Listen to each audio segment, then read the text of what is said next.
Thank you very much. నమస్తే.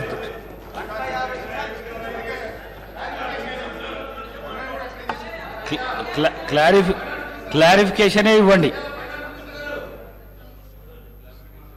అధ్యక్ష. గౌరవ ఉప ముఖ్యమంత్రి గారు భట్టి గారు దయచేసి మా క్లారిఫికేషన్ కొంచెం విని సమాధానం చెప్పాలని కోరుకుంటా ఉన్నాం. మీరు ఏంటంటే పూర్తిగా సభను పక్కదో పట్టించే ప్రయత్నం చేసినారు, సత్యదూరమైన విషయాలు చెప్పే ప్రయత్నం చేసినారు. నేను మీ బుక్లో నుంచే చెప్తున్నాను, నేనేం నా కొత్త సొంత కవిత్వం చెప్తలేను, ఫిగర్స్ చెప్తలేను. Please take page number 20 table number 9.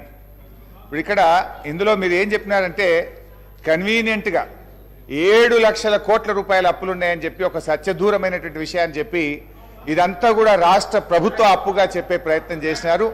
ఇది పూర్తిగా సత్యదూరమైనటువంటి విషయం. అయితే అధ్యక్ష మీరు చదవండి, మీరు చెప్పిందే చదువుతున్నాను.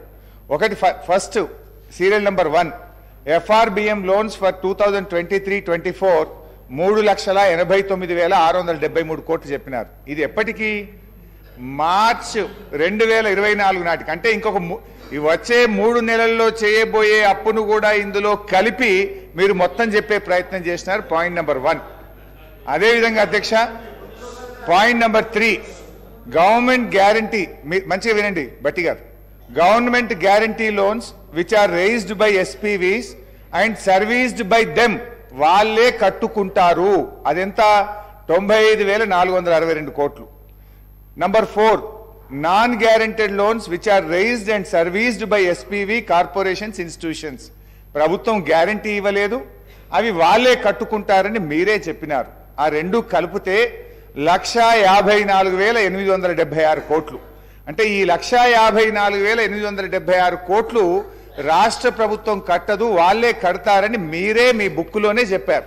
అంటే ఈ 6,71,757 తీసేస్తే నెట్ గా ఉండేది 5,16,881. ఈ 5,16,881లో వచ్చే 3 నెలలు కూడా కలిపి మీరు FRBM లో లోన్లు పెట్టినారు. అది కూడా తీసేస్తే రమారమి ఉండేది కేవలం 5 లక్షల కోట్లు మాత్రమే. కానీ మీరు ఇది 7 లక్షల కోట్లని 2 లక్షల కోట్ల రూపాయలు పెంచి చెప్పి ఇది సభ ద్వారా రాష్ట్ర ప్రజల్ని తప్పుదో పట్టించేటువంటి ప్రయత్నం చేసినారు. This is point number 1. అధ్యక్ష ఇకపోతే గౌరవనీయులు దీని మీద క్లారిఫై చేయాలి.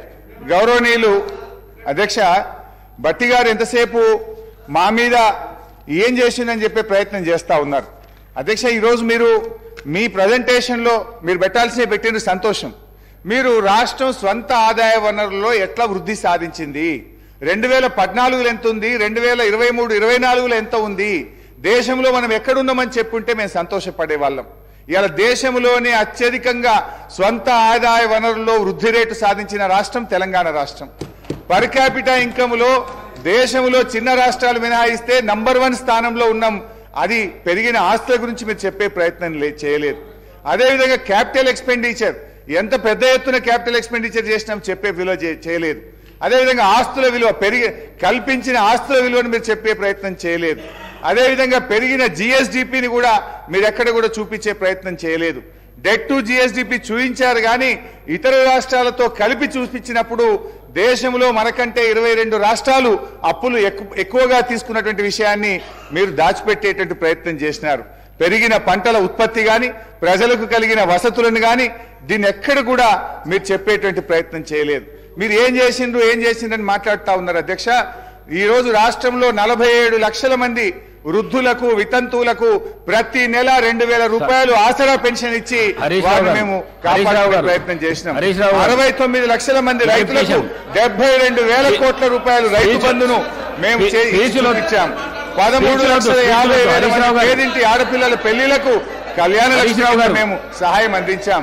రాష్ట్రంలో ఆసుపత్రులు బాగు చేశాం. 50,000 కోట్ల రూపాయలు రైతులకు ఉచిత విద్యుత్ ఇచ్చే ప్రయత్నం చేసినాం. ఇలా చెప్పాలంటే చాలా విషయాలున్నాయి అధ్యక్ష. అయితే క్లారిఫికేషన్ అడుగుతాను అధ్యక్ష. భట్టి గారు గౌరవనీయులు డిప్యూటీ సీఎం గారు ఇవాళ గ్యాప్ ఇన్ బడ్జెట్ విషయంలో వారు చెప్పే ప్రయత్నం చేశారు. మొదటి సంవత్సరం 2014-15లో మన కొత్త రాష్ట్రము, అసలు కొత్త రాష్ట్రానికి ఎంత ఆదాయం వస్తుంది, ఎంత వనరులు వస్తుందని ఒక అంచనా ఉంటుంది అధ్యక్ష. డెఫినెట్గా మొదటి ఇయర్ గ్యాప్ ఉండడం అనేది అత్యంత సహజమైనటువంటిది. 2016-17లో 93% రీచ్ అయినాం, 2019-20లో 97% రీచ్ అయినాం. తర్వాత కరోనా వచ్చి పెద్ద నోట్ల రద్దు వల్ల ఆర్థిక మాంద్యం ఏర్పడి కేంద్ర ప్రభుత్వం యొక్క సహాయ నిరాకరణ వల్ల తదుపరి కొద్ది సంవత్సరాల్లో గ్యాప్ ఉండొచ్చు. కానీ అదేదో ఒక తప్పుగా వారు చూపించేటువంటి ప్రయత్నం చేస్తా ఉన్నారు అధ్యక్ష. ఇంకో విషయం, వారు కేంద్ర ప్రభుత్వ సంస్థలు అవి రాష్ట్రానికి ఏం సంబంధం అధ్యక్ష? కేంద్ర ప్రభుత్వం నిధులు పెట్టి కేంద్ర ప్రభుత్వం కట్టిన దాన్ని కూడా మేమేదో ఉమ్మడి రాష్ట్రంలో రాష్ట్ర ప్రభుత్వ నిధుల చేత దాన్ని చేసినామని చూపించేటువంటి ప్రయత్నం చేసినారు, విచ్ ఈస్ టోటల్లీ ఇన్కరెక్ట్ అధ్యక్ష. వారు ఇంకోటి అన్నారు, మిడ్ మానేర్. ఇవాళ మిడ్ మానేర్ మీరు సగంలో వదిలిపెట్టిన మిడ్ మానేర్ అయినా, ఎల్లంపల్లి అయినా, దేవాదులైనా, నెట్టంపాడైనా, కల్వకుర్తి అయినా, ఇవాళ తుమ్మిళ్ళ కానీ, ఇవాళ భక్త రామదాస్ కానీ ఇవన్నీ మేము పూర్తి చేసి ఇవాళ రైతులకు నీళ్లు ఇచ్చినటువంటి విషయాన్ని మీరు దాచిపెట్టేటువంటి ప్రయత్నం చేస్తా ఉన్నారు అధ్యక్ష.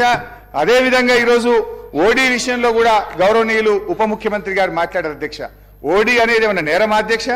It is the facility given by the RBI. రాష్ట్రాలకు తమ అవసరాలకు ఉపయోగించుకోవడానికి ఇవాళ ఆర్బీఐ ఇచ్చినటువంటి ఫెసిలిటీని మనం ఉపయోగించుకున్నాం. నేను అడుగుతా ఉన్న బట్టి గారిని, ఈ సభకు మీరు హామీ ఇస్తారా?